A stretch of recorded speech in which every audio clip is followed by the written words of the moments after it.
ay 3:8 to 11. Siguro naman alam na ng iba sa inyo, pero babasahin ko pa rin. So will a man rob God, yet he have robbed me. But ye say that wherein we have robbed thee in tithes and offerings. You're cursed with a curse, for ye have robbed me, even this whole nation. Ano ibig sabihin nun? Kasi medyo binilis ako rin naman. Nagnanakaw ba tayo sa Diyos? Hindi. Sana hindi. Pero base sa verse na to, oo. Alam niyo kung bakit? Ano yung main na basis na to? Babalik tayo na to sa Leviticus 27:30, kung saan sinabi ng Diyos na, and all the tithes of the land, whether the seed of the land or the fruit of the tree, is the Lord's. It is holy unto the Lord. In short, lahat ng nakikita nyo dito, lahat ng kinikita ng tao, lahat ng harvest na meron tayo, para yun sa Diyos. Lahat ng tenths nun, kasi tithes yung sinabi niya eh. So lahat ng tenth part ng kahit anong nakikita nyo dito, para sa Diyos. Lahat ng pinaghirapan nyo, lahat ng bonus nyo, lahat ng kinita nyo, yung 10 part doon para sa Diyos. So bakit tayo nagnakaw? Kasi akala natin, lahat ng efforts natin para sa atin lang. Lahat ng paghihirap natin, lahat ng trabaho natin para sa atin lang. Which is very short-sighted. Kasi kung iisipin natin, yung buhay mismo natin, hindi sa atin. Amen. Amen. Amen. Unless tingin nyo sa inyo yan. Okay lang din naman. Hindi naman sa akin yun eh. Problema nyo na yun. Kasi hindi ko naman ganun talaga problema yan. Diba? Kung mali kayo. Bahala kayo dyan. Kasi sinasabi ko lang kung ano yung nabasa ko sa Bible. Whether tama yun or hindi natin sure. Kasi tao lang tayo eh. Hindi natin kaya itong i-prove. Pero ang kaya lang natin sabihin is salita to ng Diyos.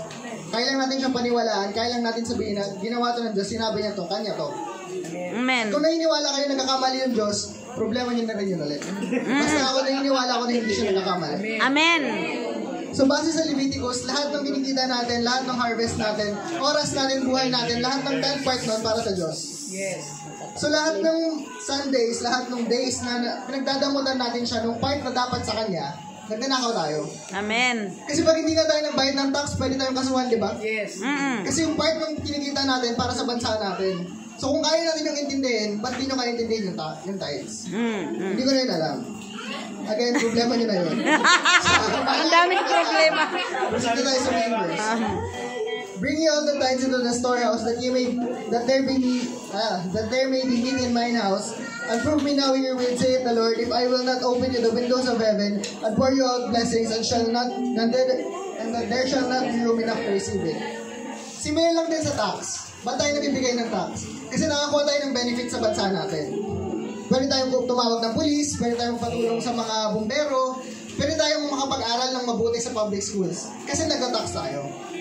In short, ganun lang din yung ginagawa ng Diyos. Na ibalik natin yung para sa Kanya, para bigyan niya rin tayo ng benefits na galing din sa Kanya. Amen. Tsaka ano nga ba naman pagdadamot natin, di ba? Kanya naman to lahat. Amen. So ano bang may pagdadamot natin sa Kanya bukod sa oras natin? Wala naman eh. So in short, deserve niya, tas deserve din natin. Kasi kung binigay natin sa Kanya, i-bless niya tayo eh. Amen. Unless ayaw niya i-bless, again, it's your choice. So lumalaki 3:11 naman tayo. And I will rebuke the devourer for your sakes, and ye shall not destroy the fruits of your ground, neither shall your vine cast her fruit before the time of the field, saith the Lord of hosts. Ibig sabihin, i-rebuke ng Panginoon lahat ng mga bagay na pwedeng mag-hinder sa blessings na meron tayo. Tulad nga sinabi ni Pastora kanina, na hindi porket may pera ka, masaya ka na. Kasi meron naman mga may hirap na masaya eh. Totoo naman kasi yun. Amen. Pero totoo rin na yung paghihirap, hindi masaya. Amen. Kasi try nyo na rin naman eh. Alam nyo naman yung pakiramdam nun eh. Pangit yung pakiramdam ng kulang talaga. Pero imagine nyo ngayon yung pakiramdam na hindi ka masaya kahit meron ka lahat. Saan yung mas malala dun, di ba? Yung kaya mong kumain, kaya mong bilhin lahat ng gusto mo, pero hindi ka kontento sa buhay. Mas malala yun kasi kaya mo nang gawin lahat, pero wala ka talagang mahanap na paraan para lumigayan. Yun yung mga devourer sa buhay natin. Minsan yung devourer sa buhay natin yung utang. Minsan yung devourer sa buhay natin yung bisyo natin.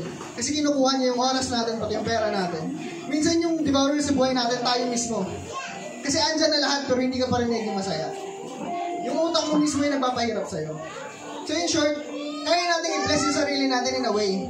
Kasi kung iisipin natin yung mga drug addict, yung mga nagbebenta ng drugs, yung mga pumapatay ng tao, nakakuha naman sila ng pera eh. Yes, yun ba? Nabibless sila. Yung iba nga nasa hotel, yung iba nga nasa gobyerno pa eh. In short, pwede kang ma-bless sa sarili mong paraan, pwede kang magkaroon ng pera, pwede mong makuha yung mga bagay na gusto mo. Pero hindi yung blessing ng Panginoon. At yung blessing ng Panginoon, walang kulang. So hanggat may kulang, hanggat hindi ka masaya, hanggat alam mo may impending doom na pupunta sa'yo, hindi ka pa rin magiging masaya doon. So yung hinihingi natin dito sa magbibigay natin ng tithes, is yung presence ng Panginoon sa buhay natin. Amen. Bukod sa blessings niya, pati yung pag-protect niya sa kung ano mang meron tayo.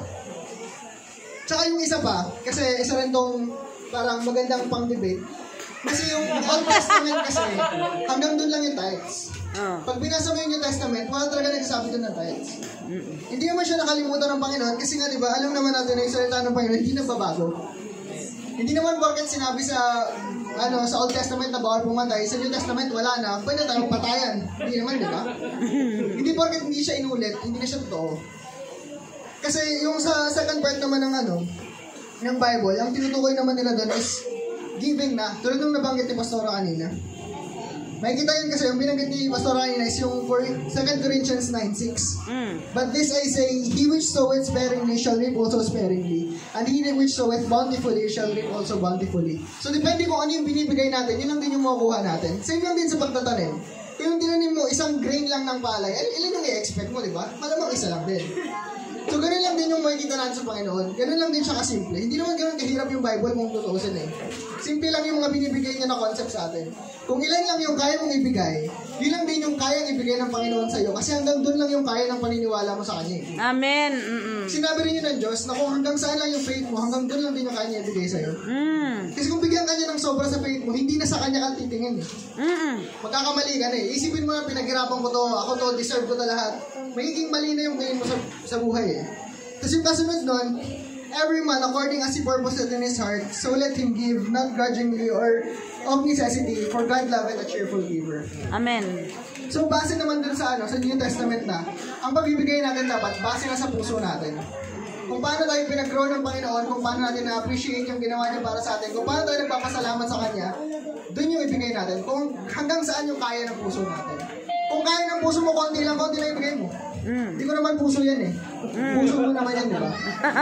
Tapos yung church kasi natin, naniniwala tayo na kung ano yung sinabi sa Old Testament, ganun pa rin sa buhay natin ngayon. Amen. Ang problema, wala nga sa New Testament yung tithes. Pero yun lang kasi yung alam natin na measure na binigay mismo ng Panginoon na kung saan nag-promise siya. Kung promise man yun sa Old Testament or sa New Testament, the same way, promise pa rin yun ng Panginoon. So yung church natin, naniniwala na at least magsimula tayo sa tithes.